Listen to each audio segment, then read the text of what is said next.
Okay. So our concept is, the topic basically the motion along straight line. So the motion can take place, along x-axis, or we specifically say it can take place along, horizontal line. It can take place along a vertical axis, or we can say, just give me a moment. Yeah, can take place along a vertical line. So I can say along y-axis, or at times the motion can be an inclined motion, not specifically along x-axis or not specifically along y-axis. It can be inclined motion also.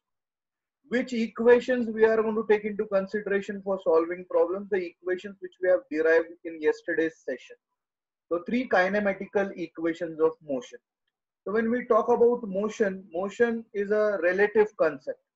Always motion will be analyzed with respect to observer, right? So according to observer, the perception of motion changes. So therefore we call motion as a relative concept. Okay, every time motion would be defined with respect to observer, and motion can take place either along x-axis or horizontal, as I have shown you in the diagram, or it can take place along vertical axis or y-axis as shown in this diagram, you can see, or it can be an incline basically. All right, now if we talk about the equations of motion, so somewhere in 9th standard or 10th standard you might have studied these equations, kinematical equations. There are three equations of motion. V is equal to u plus at, where v stands for final velocity of the object which is in motion. U stands for the initial velocity, A is the acceleration, and T is the time interval in which this changes are happening. All right. Second equation of motion which we have derived yesterday, you can see S equal to ut plus half at square, where other terminologies are same which were there present in equation number 1. Here S stands for the displacement of the object undergoing motion.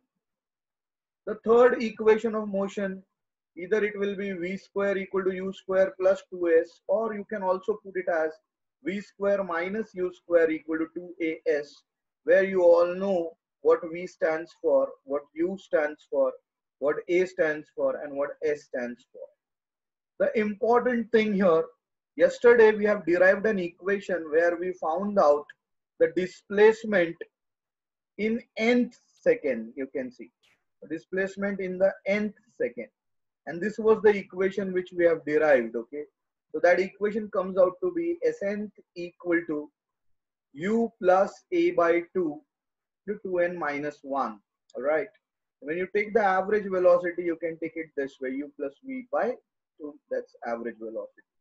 Now the important thing which you need to understand, obviously we are going to use these equations, but then you should know all these parameters, the parameters which I'm talking about, v, u, a, s, they all are vector quantities. So vector quantities, they will have, magnitude as well as directions, and according to the directions, you would be imposing some signs on them. Say for example, if the motion is considered along x-axis or a horizontal motion on a straight line, and if the body is moving towards positive x-axis, then all the quantities which are directed along positive x-axis in the direction of motion will be considered positive. That means if you are applying equations of motion when the object is moving along positive x-axis, those quantities, physical quantities, should be considered positive. Then in that case, v, u, a, whatever it is, so far as the body is moving along positive axis, would be considered positive. Exactly opposite, when the body moves along negative x-axis, the same parameters which were considered positive should be considered negative. Okay, so these are the sign conventions which you should follow while solving problems, friends. Similarly, let's try to analyze a vertical motion. You can see the arrow over here. Vertical motion along the line of gravity, you can say, if the object is moving upwards, you will consider the parameters associated with it as positive. If the object is moving downwards, you will consider the parameters or the quantities associated with it as negative. You all know acceleration due to gravity will always act down, even if the object is moving up or down. Irrespective of that, acceleration due to gravity will always act down. So therefore, when you are analyzing vertical motion, that is the motion along y-axis, you should consider the acceleration factor, that is g factor, always negative. Why? Because it doesn't matter whether the object is moving upwards or downwards, acceleration due to gravity will always be directed towards the center of earth, that is downwards, and therefore acceleration in that case, vertical motion I'm talking about, would be considered negative even if the object is moving upwards. Other parameters, yes, according to the conventions you will put the signs. If it is the object is moving upwards, you put them as positive. The object is moving downward, put them as negative. Okay, now comes the third aspect. You can see where we are analyzing the motion of a body which is neither along x or nor along y axis. So it's something inclined, you can see. So this is the line of motion. So whatever is in the direction of motion should be considered positive. Whatever is against the direction of motion should be considered negative. So this is how you would be applying sign conventions while using equations of motion for solving problems. Hopefully you note it down. I mean, please note it down so that we move ahead towards the problems, because all our problems will be based on these equations, and that comes under the topic motion in a straight line basically. So hopefully you have noted it down. You can just give me the feedback, any one of you, either Reva or you can say it. Aarti can also speak. No problem. Yes, sir. Okay, okay. So let's move ahead now. I'll share another screen with you where we come across problems. Okay, so we will start solving problems, friends. So let's start dealing with the problems over here. And all the problems will be based on whatever we have studied as of now. All right. So let's see the first problem for the day. Here comes the first problem for you people. So try and analyze the situation. What they say, a body travels from place A to B with uniform velocity of 10 meter per second and travels back from the place B to place A with uniform velocity of 25 meter per second. You are supposed to calculate the average velocity of a body for the whole journey. Now let's see how to deal with it. Initial velocity from A to B, they say it is 10 meter per second. So let's put it in the given data. Again, the body travels back from B to A, they say, and let that velocity be, you can see, given as 25 meter per second. And you are supposed to calculate the average velocity, friend.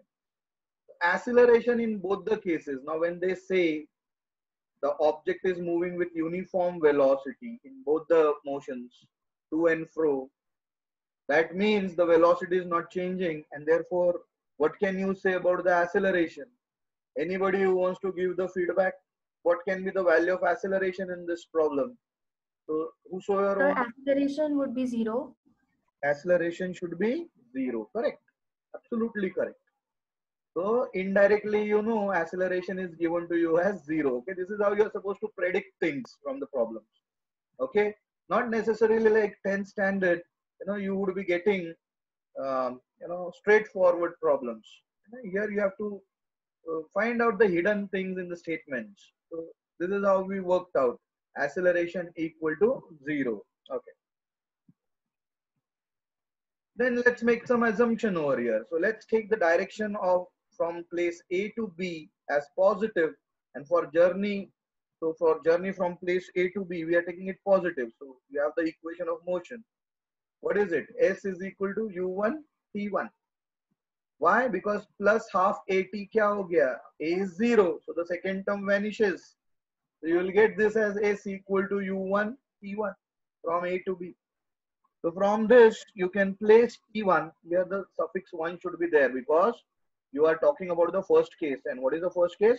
The object is moving from A to B, friends. And therefore, the suffix T1 should be maintained over here.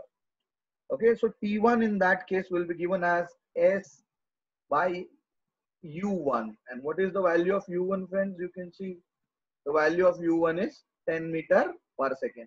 I'm just putting it as S by 10. This is the value of T1. And T1 is the time taken, by the body to move from A to B.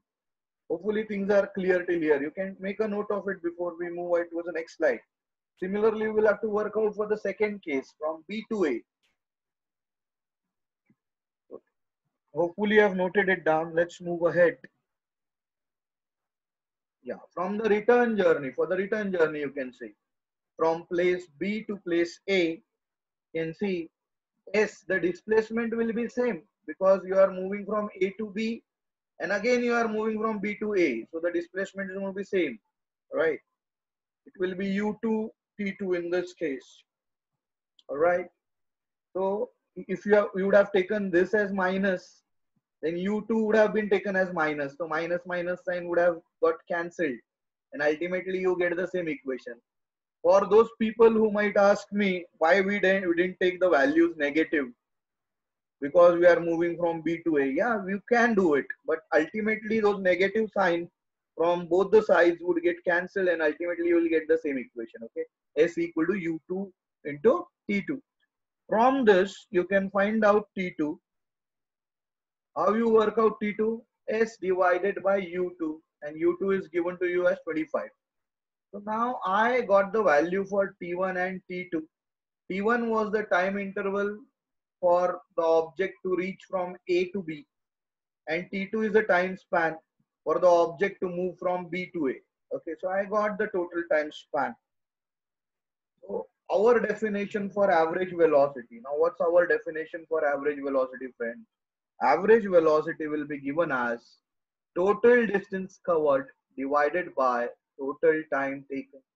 Now, say for example, if I have considered the total distance from A to B is S and B to A is also S. So the total distance will be S plus S. You can see, and the total time in the denominator, I can substitute it as T1 plus T2. But I have the equations for T1 and T2, okay? T1 is S by 10 and T2 is S by 25. I would be substituting those values over here, okay, in the denominator. So when I do that, you can see the numerator becomes 2S, whereas in the denominator, I get an equation like this. And what is the equation basically?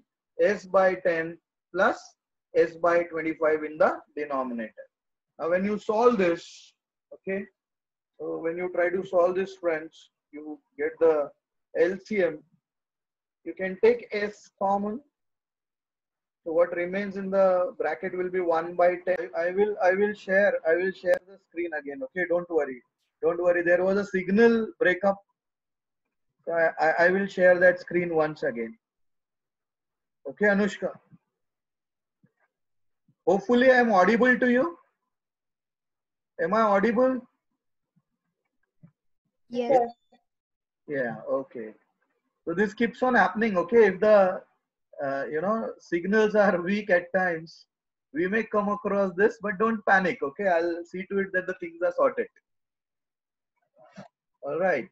So hopefully the screen is visible to you, friends. Just give me the feedback. Anybody can give me. Pranali, you can say. Yes, Okay. sir. Okay. So we were here. Okay, we were here at this point, this juncture. Now here you can see. You can take S as common. So here it will be 1 upon 10 plus 1 by 25. Wrongly it's mentioned S. So you do that correction. So ultimately when you take S common, this S and this S will get cancelled. Okay. And when you simplify it, you will get the value for average velocity as, 14.29 meter per second. So make a note of this, friends, before we move ahead towards the next type of problem, again related to the motion along a straight line. So this is how you are supposed to work out certain problems, friends. Okay, the first problem for the day. So let me know once you have noted it down. We move ahead towards the next one, then there onwards. Sir, please tell us about that correction again. Yeah, I'll tell you. So look here, the correction is, here you can see if I've taken s in the denominator common, then what remains in the bracket is 1 upon 10 plus 1 upon 25. So this s shouldn't be here. It should be here, common. So that this s in the denominator gets cancelled with the s in the numerator. So in a way, the effect of displacement is, nullified. Okay. Thank you, sir. Okay, okay, fine. So hopefully you have noted it down. Okay, so we will move ahead towards, you know, okay, done, great. So let's move ahead towards the next type of problem. Okay, just give me a moment. Yeah. So here you can see there's another problem for you people. A body starts from rest, accelerates uniformly, and its velocity becomes 10 meter per second. It's starting from rest. That means the initial velocity is 0. It accelerates uniformly, they say, and the velocity finally becomes 10 meter per second, and this all happens in 15 seconds. What you are supposed to find is the acceleration and the distance covered by the body in this time during this entire motion.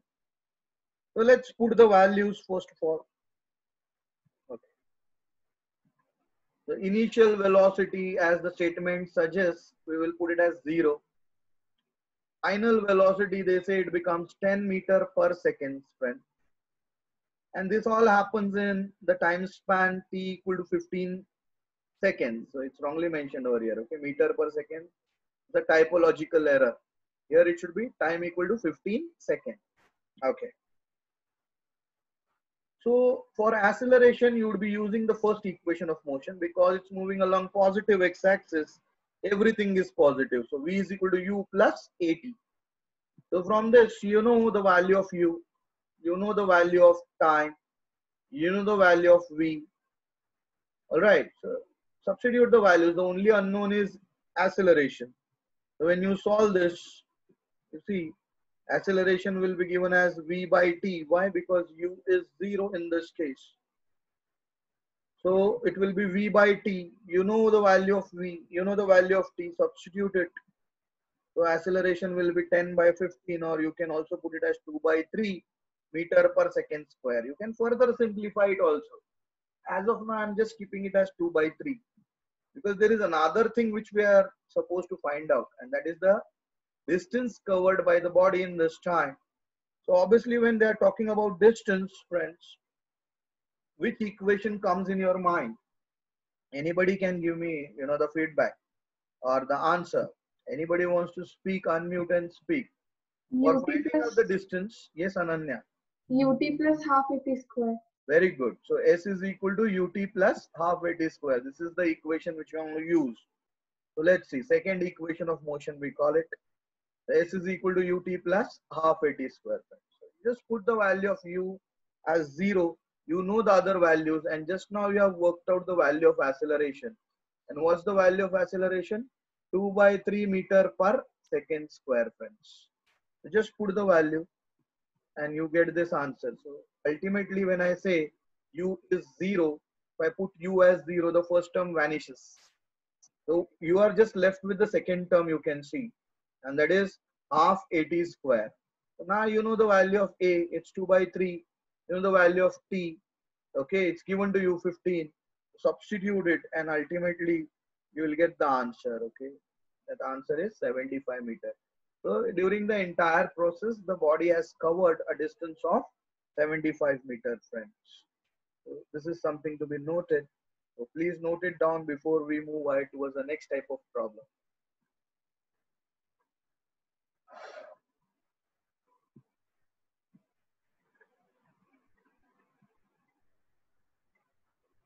Okay, hopefully done. You have taken a screenshot of this, I believe. This will serve as notes for you people. Okay, I got the, yes. Okay, fine. No problem. Yeah, Akansha, you can speak. So- Akansha? Yes. Sorry, sir, by mistake. Okay, okay, no problem. No problem. I thought you have some question to ask. You can speak, okay? No problem if you have a question. It's all right. So let's say we are done with this, okay? So we will move ahead towards the next type of question, friends. Just give me a moment till the time yeah, let's see. Here comes a question where they say a train is traveling at 90 kilometer per hour and it is brought to rest by application of brakes, and by the time it's happening, the distance covered after applying brake, they say, is 75 meter. Find the time in which the train in the first half and the second half of this time interval. Okay, let's see what the question says. There is some ambiguity. Okay, they say the train is traveling at this speed. The first thing what we can do is we can convert this into meter per second from kilometer per hour. How do you do that? So if you want to convert kilometer per hour into meter per second, how do you do that? You just multiply the numerator by 1000 and the denominator by 60 into 60. So that's how you place it, okay? When you do that, this factor comes out to be 5 by 18. You multiply the numerator by 1000 and denominator by 16 to 60, you will get this factor 5 by 18. So remember this factor always, because this factor will be useful for you to convert the values from kilometer per hour to meter per second. And then this value becomes equal to 25 meter per second. Okay. You can just check out the values. Distance covered after application, they say 75 meter. Final velocity, initially it had some velocity. Now in this case, because the brakes were applied and the train stops, then final velocity should be considered as 0. Okay. So you are using this equation now, v square equal to u square plus 2as. So you can just work out, the acceleration in this case, because you know v, you know u, you know s, because it is a retardation basically. You can see, because it's a retardation, you will get the value of a as negative. Later on you will realize this. Okay, so you can see a comes out to be negative. And what's the value for a, friends? When you solve this equation, it comes out to be finally minus 25 by 6 meter per second square. Now why minus? So it's logical over here. Here the train is not undergoing acceleration, it is undergoing retardation, negative acceleration, because the brakes are applied, and therefore the acceleration turns out to be negative here in this case. So the acceleration comes out to be minus 25 by 6 meter per second square. Now you use this value and you put it as v equal to u plus 80. So v is 0, you all know. You know the value of u, you have converted it right now. That is 25 meter per second. Okay, so plus, here I'm just, taking the positive part of it. Why? Because I'm just considering the magnitude of it. Okay. Let's put it this way. 25 by 6, and then I can find out time from this. Okay. All right. Here I should have taken it negative. Okay.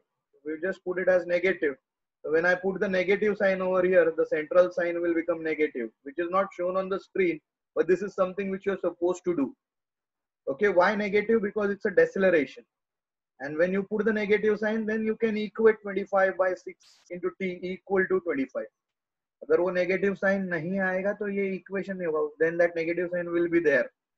You want to get rid of that negative sign, initially itself you put negative sign over here.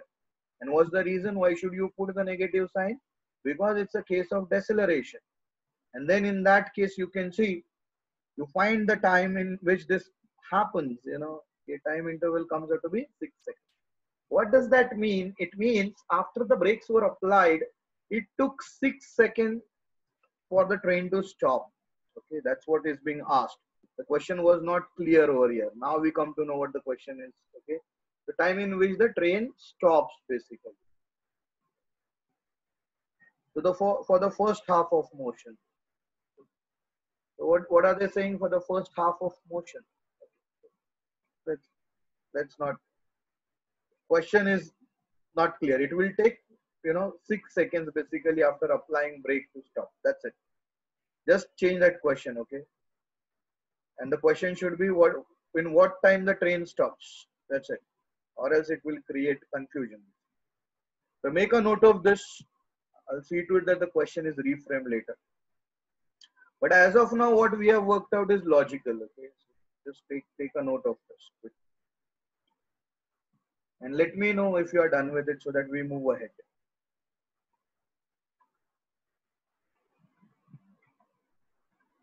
So your solution ends here at this point. Okay. Okay. Good. Fine. So I'm moving ahead towards the next question then. Just a minute. Please explain about the correction. Okay, Reva, unmute and speak. Which correction you're talking about? You said that in this train problem there is some correction. Yeah, the correction is here you should take negative sign. You can see the arrow. Okay, here you should take negative sign, then only this can be equated. Or else then this negative sign will persist or prevail. Why you are taking a negative sign here in the bracket? Because it's a deceleration. That's the only correction. Okay. Thank you, Right. sir. Yeah, so this is the point where this problem ends. That's it. Let's go ahead with the next type of problem. Hopefully done by everybody.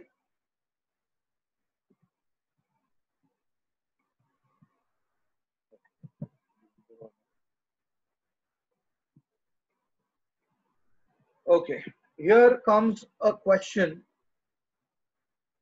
on vertical motion, or here is a case where the object is moving along the line of gravity, you can say. Okay, so along y-axis, all the equations are to be applied along y-axis now.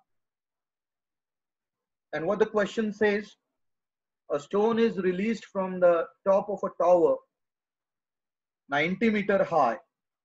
At the same instant, a second stone is projected vertically upwards from the ground with a velocity of 30 meters per second. When and where the two stones meet? Very important, interesting question. So here you can see the level of difficulty starts increasing slowly, isn't it? So that's how. Let's see how we are supposed to deal with such kind of question. So we don't know at what distance the two stones are going to meet. One is thrown from the top, one is released from the top, you can say, another is thrown from the bottom. So we don't know where they meet, so let that distance be x from the top. Let the stone be released and they meet at a distance of x from the top. Okay, so in that case u1, when it was released, initial velocity was 0. And what was the height of the tower? S1. Okay, I won't take 90. Why? Because 90 is the total height. We are interested in the distance where they meet, and therefore out of 90, let S1 will be x. So distance from the top is x. So S1 is x. So we have the equation, second equation of motion, friends. And what is that equation? You all know. For the first stone, it will be S1 equal to u1t plus half gt square. All right, but u1 is 0. Ideally this should be taken negative. I also understand why, because g is always taken negative. But then if g is taken negative, s1 is also supposed to be taken negative, because you are moving along negative y-axis. So that negative and this negative will get cancelled, and ultimately you'll get a positive equation. All right. So let's see, put value of u1 as 0. So what do you get? X. S1 you should replace it as x. U1 is 0.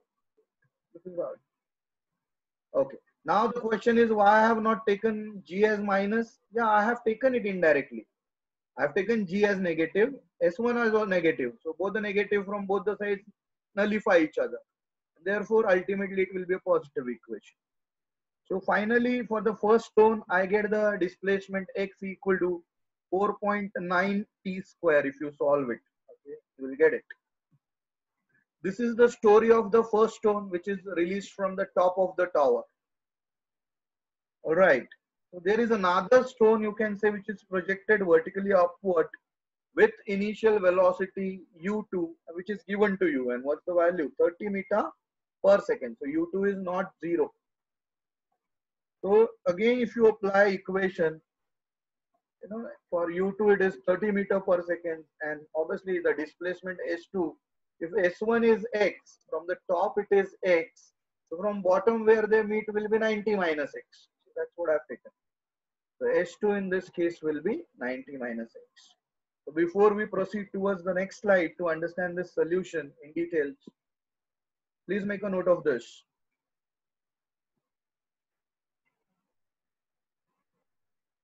You can let me know when we move ahead because I don't want anybody to be left behind.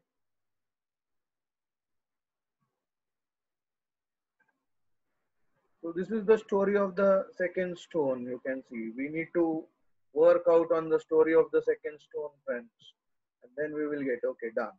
So I got the message from everybody. Done. Yes.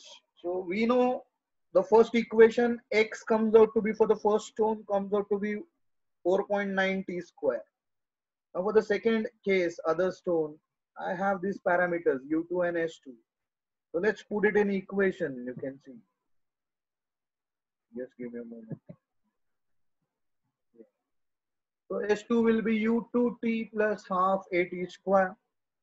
H2 is 90 minus x. U2 I will put it as 30 t, and y minus, so A is acceleration due to gravity, and that is 9.8. And y minus because even if the stone is moving up, acceleration due to gravity is acting down. That's what I said. So when you divide 9.8 by 2, you get is 4.9. The negative sign. All right. Why this is not negative? Because the object is moving upwards, therefore it is not negative. So it will be taken as 90 minus x. So I get a quadratic equation. So this is equation 1 and equation 2 I have. Equation 1 on the previous slide was representing the motion of the first stone.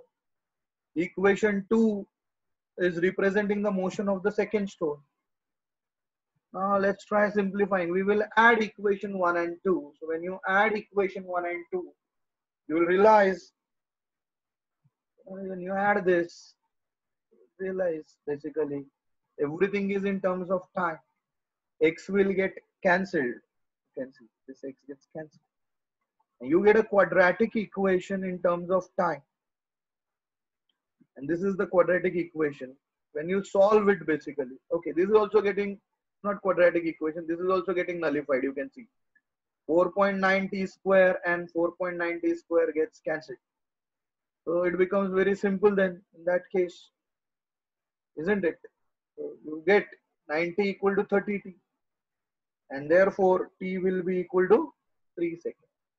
So at 3 seconds, when both the objects are released, they will meet. Now they will meet at some distance. We just found out time. We need to find out distance. So from equation 1, if I substitute t equal to 3 seconds, so t square will be 9. If I substitute, you can see the arrow. If I substitute t as 3, then in that case, t square will be 9. So x, that is the unknown, where they meet, will be equal to 44.1 meter. So this is the point where the two stones will meet. And that distance is 44.1 meter from the top. Okay, so make a note of this before we discuss this finally. So obviously from bottom, if you want, you know the height of the building. You subtract this from the bottom, from the height of the building, you will get the distance from the bottom. Obviously, the distance from the bottom is 90 minus x. So x is, if x is 44.1, you get a distance from the bottom, and that is 90 minus x. So that answer will come. Okay, great, done. Okay, that answer will come out to be. Yeah, just a minute. Give me a moment. Yeah. So you all know. Here we have distance from the top. You can work it out from the bottom. Okay. So let's move ahead towards the next question now. Okay. Interesting question. A body released from rest from a certain height was observed to cover 78.4 meter in the last 2 seconds before hitting the ground. Find the height from which the object was released. Acceleration due to gravity is given to you as 9.8 meter per second square. Let's talk about the initial. So it is released from rest, so u is 0. Acceleration due to gravity, they say it is 9.8 meter per second square. Now distance covered in last 2 seconds, they say, last 2 seconds specifically, they say it is 78.4 meter. Okay, and you are supposed to find out the height. Height of the tower is not known, but distance covered in last 2 seconds, they say it is 78.4. Okay, so last 2 seconds we have this equation. Okay, very interesting and important. Remember this. The last 2 seconds will be, whatever the last second n, and the predecessor to it is n minus 2. The difference between these two is given to you, and this is 78.4. My dear friends, we'll put the value. A very interesting and important step, because these problems are not that easy to solve if you don't understand the logic behind it. And this logic can be only understood, if you have worked out the theory very well. Yesterday I told you how to work out. We have actually worked out a derivation where we found out the displacement in nth second, if you all remember and recall yesterday's lecture. So here, if you know this step and then you equate, then things become easier. All right, so you will be simplifying this. Before I simplify this, take a note of this quickly. After simplifying this, I'll be equating it with 78.4. So you should know what 78.4 is. Had it been 3 seconds, last 3 seconds, if they say in the same problem, then instead of n minus 2, it would have been n minus 3. Last 4 seconds would have been n minus 4, and so on. So according to the situation, you will place the logic over here. Hopefully you understand that. Okay, so let's simplify it before we actually frame a simplified equation. So you can see, when you simplify this, then you equate it. U is 0, and you ultimately get the value of n in this case. So n comes out to be 5 seconds. The first thing in the previous problem is to get the value of n. Now once you know how many seconds were required, 5 seconds, so n is 5. All right, so 5 seconds to complete the height of the tower. Here, s equal to ut plus half at square. So in 5 seconds, whatever distance that stone will cover or the object will cover will be the height of the tower. So for that, we needed to know from the given data what n was. So n was 5 seconds. The total time span for the motion was 5 seconds. Put the value of n or t as 5 seconds over here. Now when you put the value, you can see ultimately the height of the building is the distance covered in 5 seconds. That's the logic behind it. Mark it as a very, very important question. You will be coming across such questions in your JEE and entrances basically. But you need to understand the logic behind it, how to deal with it. It won't be a straightforward question. In your board examinations, yes, comparatively the problems would be easier. So hopefully the things are understood Okay, so take a note of it before we move ahead towards the next type of question, friends. Let me know once you are done with it so that I move forward.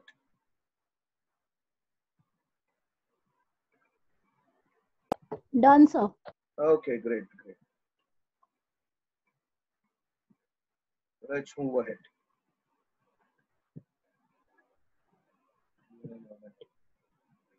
Yeah, here is a graphical problem you can see. It's a velocity time graph. So they have plotted some values, okay, so far as the velocity time graph is concerned. And then they have given you a problem. And what do they say in this problem? They say starting from rest, a car moves with uniform acceleration. Yeah, you can see. You can just analyze the graph, okay? From rest it starts and it moves with an uniform acceleration, okay, till A. Okay, it attains some velocity like 72 kilometer in first 20 seconds. You can see in first 20 seconds, it's attaining some velocity like 72 kilometer per hour. All right, so you're supposed to put these values in terms of this. Okay, then it moves with some uniform velocity, and finally from D, you can see there is a retardation, and in some time, 10 seconds, it is brought to rest. So what you are supposed to do, you are supposed to find out the total distance traveled under the velocity time graph. So what was the basics which we have studied last time? When you have a velocity time graph, if you want the distance covered, what will you do? You will find the area under the curve. The area under the curve, if you see the graph from O to E, so you can divide that area into three parts. You can see, the first and the last part can be a triangle, and the central part can be a rectangle. So you can work out those areas in that manner. So first convert 72 kilometer per hour into meter per second. You all know how to convert it. This was the factor which we have discussed, 5 by 18 meter per second. So so you get it as 20, you can see. The same value at A is 20, you can see graphically also. So velocity time graph is drawn, and then we will find the area below the curve. But before we do that, make a note of this so that we proceed towards the next slide.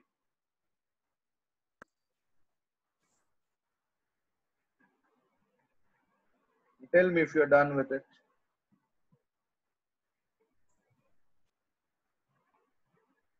So hopefully I consider it as done. Okay, let's move ahead. Yeah, fine. Let's move ahead. So what you are supposed to do, you are supposed to work out the areas. Area of the central rectangle and the two triangles, one at the start and other at the finish. Okay, so let's work out. So you would be needing the coordinates. Coordinates are given in the graph. So from graph you can work out the coordinates. You can see half, just finding out, first is the area of the triangle, half OB into AB, plus the central part area of the rectangle, and again the last part the area of a triangle. When you put the values, ultimately you end up getting 200 plus 500 plus 100, that comes out to be 800 meters. So the total distance covered by the car in the entire motion will be 800 meters, and this is how you're supposed to work out, okay, graphically. Kuch nahi, whatever is the area below the curve, you just find out the area below the curve, and that will give you distance when it is velocity time graph, which we have seen yesterday. Hopefully you have understood this. Yes, sir. Yes, sir. Okay, great. Yes, sir. Yeah. Now I would be sharing a critical problem, and that would be the last problem for the day. Okay, based on this concept, but the problem will be critical. Okay, just give me a moment. Because slowly what we have done, we have raised the level of understanding and logical reasoning. So here you can see there is an aeroplane flying horizontally at a height of 1254.4 meter with a velocity of some value, you can say, will be given in the given. An object is released from the aeroplane. You can check out the animation for that. The aeroplane is releasing some object.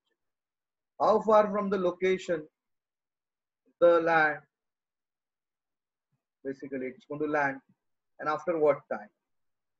So say, for example, this aeroplane is releasing the object here. It's following some path. Okay, it's going to cover some horizontal distance. You can see. They want that where it will land from the location of release. Right. So it's a food packet during the flood relief operation, you can say. And it will fall after what time? This is also the part of study. Okay. Yeah. So here, hopefully, I've taken a note of this problem. And once you do that, we move ahead, okay, towards the solution. Let me know. One of you can just unmute and say if you have noted it down with the animation. Yes, sir. Okay, great.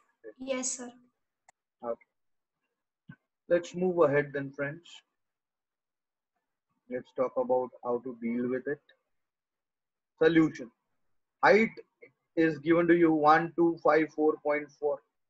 Initial velocity was the velocity with which the aeroplane was flying, because that velocity is imparted to the object. So it was 180 kilometer per hour. Okay. Convert it in meter per second. So it will be 50 meter per second. You know how to convert it. Okay. We have discussed it many times. Object is released from the aeroplane. How far is the location? So initial velocity is the same. So U is the same for the plane and the object. It is 50 meter per second. Okay, so let's see. Due to the gravitational acceleration, velocity of the object goes on increasing in the vertical downward direction, and the horizontal velocity will remain constant. So you can see we have S is equal to ut plus half gt square. Okay, so this is something which we want to use. U is 0 for vertical motion. This for horizontal motion, U could have been this 50, but for vertical motion, U should be taken as 0. This is something which you need to realize over here, because the motion is a tricky motion where you have to think about the horizontal part of it and the vertical part of it. So vertical part, we are taking it as 0. This is something which you need to know. All right. So please make a note of it before we move ahead towards the slide. We are going to put the value of U as 0. Then we will work out things. Yeah. Hopefully done. Yeah, I got the messages. Fine. Now comes the interesting part, friends. Okay. So S is half gt square. Why S is half gt square? Because for vertical part of the motion, we have taken U as 0. So S will be half gt square. You can see. So S is given. This was the height. You know the time. Okay. From this, you can work out time, because the time is the only unknown parameter. So t square comes out to be equal to 256. Take the square root of it, and t comes out to be 16 seconds. So in 16 seconds from the time of release, the object or the food packet has reached the ground. So for finding out time, you are considering vertical motion. Now for finding out the distance, you have to consider the horizontal motion. That's the only difference. The horizontal displacement is x equal to ut. Okay, what is u? U is the same velocity with which the aeroplane was moving, and what was it? 50 into time. Time, you know what is the time? 16 seconds. You just put the value, so you get the horizontal distance. This is the distance covered on the ground, and this is the time for the distance covered on the ground. So for finding out time, you considered vertical motion. For finding out distance, you considered horizontal motion. So it was a combination of two motions. Therefore, it added, the complexity to the problem. But logically, if you try to realize, things are pretty simple. Okay, not that difficult. So please make a note of this. Very interesting question we have dealt with. You can come across such questions, when we talk about motion in one dimension or along a straight line, either horizontal or vertical, or at times you have to analyze both type of motion friends. So I believe things are pretty clear till here. Okay.